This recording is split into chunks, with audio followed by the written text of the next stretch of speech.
Hi all, welcome to football arena. അടുത്ത മത്സരത്തിൽ Neymar junior കളിക്കും എന്നുള്ള പ്രതീക്ഷയിലാണ് ഇപ്പോൾ ബ്രസീലിയൻ ആരാധകർ ഉള്ളത്.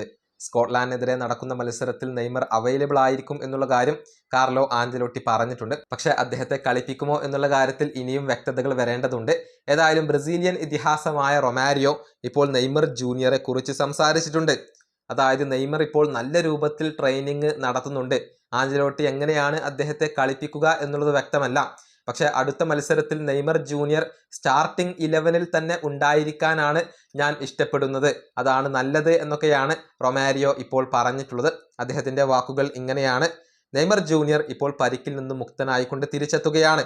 അതിനാൽ തുടക്കത്തിൽ തന്നെ നമ്മൾ അദ്ദേഹത്തിന് ആവശ്യമായ ഒരു സമയം നൽകേണ്ടതുണ്ട്. അടുത്ത മത്സരം നെയ്മർ മുഴുവൻ സമയവും കളിക്കുക എന്നുള്ളത് ബുദ്ധിമുട്ടായിരിക്കും, അതാണ് ഞാൻ കരുതുന്നത്. എൻ്റെ ഈ ഒരു ധാരണ അത് തെറ്റാകട്ടെ എന്ന് ഞാൻ ആഗ്രഹിക്കുന്നു. ഒന്നുകിൽ അദ്ദേഹം സ്റ്റാർട്ടിംഗ് 11-ൽ ഇറങ്ങണം, അതല്ലെങ്കിൽ പകരക്കാരനായിക്കൊണ്ട് ബെഞ്ചിൽ നിന്നും അദ്ദേഹം സ്റ്റാർട്ട് ചെയ്യണം.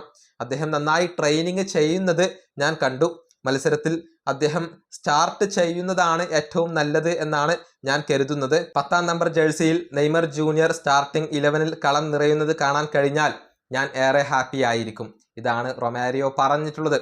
അതായത് ബ്രസീലിന്റെ 10-ാം നമ്പർ ജേഴ്സി ധരിച്ചുകൊണ്ട് അടുത്ത മത്സരത്തിന്റെ സ്റ്റാർട്ടിംഗ് 11-ൽ തന്നെ നെയ്മർ ജൂനിയർ ഉണ്ടാകണം, അതാണ് തൻ്റെ ആഗ്രഹം എന്നാണ് ഇപ്പോൾ റൊമാരിയോ പറഞ്ഞിട്ടുള്ളത്. പക്ഷേ അതിനുള്ള സാധ്യതകൾ കുറവാണ്. കാർലോ ആഞ്ചലോട്ടി റിസ്ക് എടുക്കാൻ തയ്യാറാവില്ല. കാരണം പരിക്കിൽ നിന്നും അദ്ദേഹം ഇപ്പോൾ തിരിച്ചെത്തിയതേ ഉള്ളൂ.